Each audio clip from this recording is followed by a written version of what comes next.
प्रभात खबर की ओर से आपका अभिवादन। आप देख रहे हैं हमारा खास कार्यक्रम आपातकाल के 50 साल। आज 9वीं कड़ी में आपका स्वागत है। मैं हूं अजय कुमार और हम लोग चर्चा कर रहे हैं पिछले 8-9 दिनों से कि जो अखबारों में छपा 50 साल पहले और उस समय की जो राजनीतिक स्थिति जो थी, जो सामाजिक स्थिति थी, सरकार और समाज के सामने जो मुद्दे थे, समग्रता में एक समझने की कोशिश की। आज उन मुद्दों, आज उन समस्याओं को लेकर क्या स्थिति है, यह सवाल हम आप पर छोड़ते हैं, विचार करिएगा। हम चर्चा कर रहे हैं 9 जून 1975 को आर्यावर्त अखबार में जो कुछ खबरें छपी थी उसको लेकर। और जैसा कि हम लोग जिक्र कर चुके हैं, गुजरात में मध्यावधि चुनाव हो रहा था और वो चुनाव की तारीख आ गई है। 95 निर्वाचन क्षेत्रों में खबरों के हिसाब से 45 से 50% तक चुनाव हुआ है। इसका मतलब है कि 8 जून को ये चुनाव हुए थे और इसी में एक सिंगल कॉलम खबर लगी हुई है। पटना जिले के मसौढ़ी में धोरहुआ में जो 15 नक्सली मारे गए थे उसको लेकर। तो इस खबर में ये बताया गया है कि कांग्रेस विधायकों की एक टीम गई थी घटनास्थल पर और उस पर स्थानीय लोगों ने काफी नाराजगी प्रकट की और भीड़ काफी उत्तेजित हो गई थी। पुलिस को उसमें लाठीचार्ज करना पड़ा था और इस टीम का नेतृत्व प्रदेश कांग्रेस के उपाध्यक्ष मुंगेरी लाल कर रहे थे। और इन्होंने, एक खबर में बताया गया है कि जैसे ही यह टीम घोरहुआ गांव पहुंची कि स्थानीय लोगों ने उसे घेर लिया और विरोध में वापस जाओ के नारे लगाने लगे। लोगों ने, जिनमें अधिकतर किसान और भूमिहीन शामिल थे, यह शिकायत करनी शुरू कर दी कि उस समय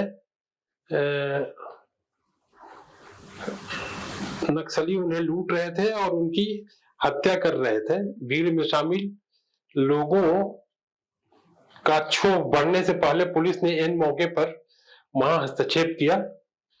टीम ने गांव का सर्वेक्षण किया और लोगों से घटना के संबंध में पूछताछ की।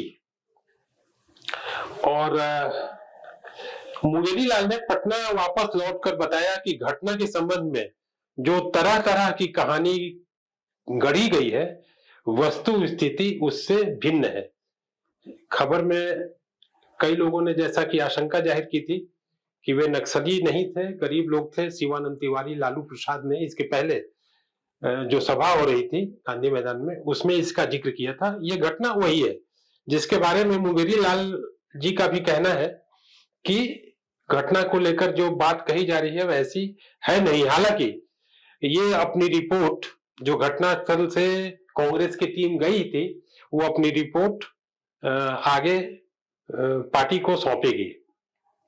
इसके अलावा सोशलिस्ट पार्टी की ओर से मंजय लाल, कांग्रेस के महावीर पासवान, निर्दलीय चंदेश्वर सिंह भी घटनास्थल पर पहुंचे। कम्युनिस्ट पार्टी की विधायक श्रीमती सुनैना शर्मा और रामाश्रय प्रसाद सिंह ने भी घटनास्थल का निरीक्षण किया। तो ये एक उस दिन की खबर छपी है और इसमें अखबार में ये भी बताया गया है कि पश्चिम बंगाल में जन संघर्ष समिति को लेकर विभिन्न दलों के नेताओं से जयप्रकाश नारायण की मुलाकात होती है और इस संदर्भ में ये खबर छपी है। मैं इसको पढ़ता हूं। सर्वोदय नेता श्री जयप्रकाश नारायण पश्चिम बंगाल में संभवतः संपूर्ण क्रांति के सिलसिले में यहाँ प्रांतीय जन संघर्ष समिति का संगठन करेंगे। इन कार्यक्रमों के सिलसिले में श्री नारायण ने कल और आज विभिन्न वामपंथी दलों यथा मार्क्सवादी communist party, socialist unity centre, क्रांतिकारी समाजवादी दल, फॉरवर्ड ब्लॉक समाजवादी दल आदि के नेताओं से बातचीत की। इसके बाद श्री नारायण ने आज पश्चिम बंगाल नवनिर्माण समिति के नेताओं की एक बैठक में भाग लिया।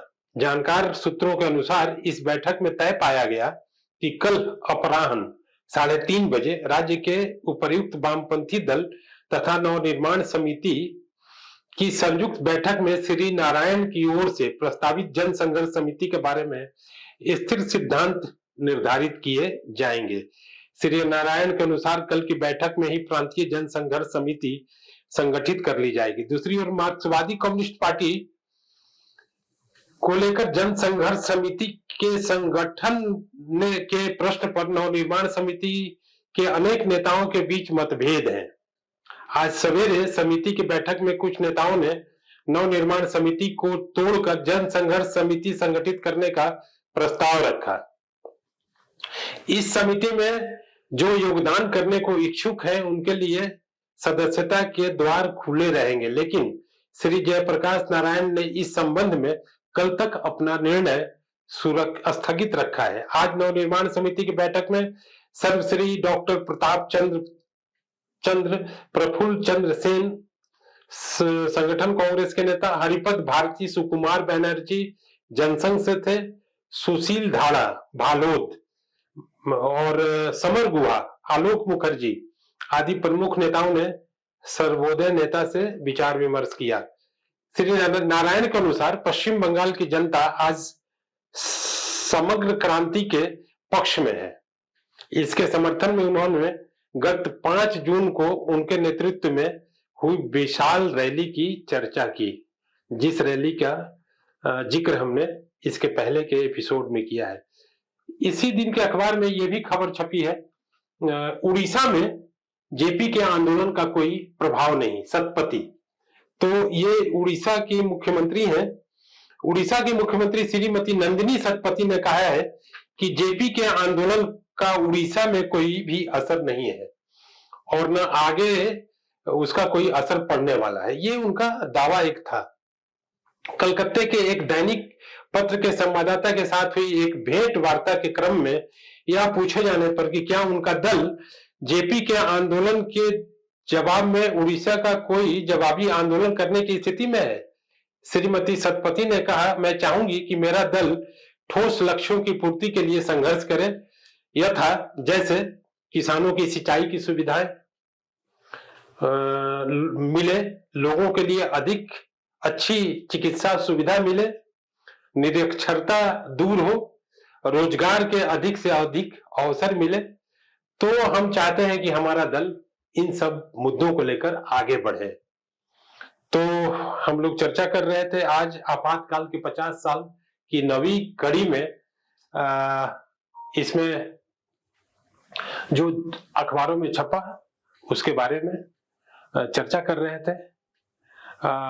हम फिर हाजिर होंगे 10वीं कड़ी में कि आगे क्या होता है। तब तक दीजिए प्रभात खबर की टीम को इजाजत। बहुत बहुत धन्यवाद। प्रभातखबर.com, विश्वास वही, रफ्तार नहीं।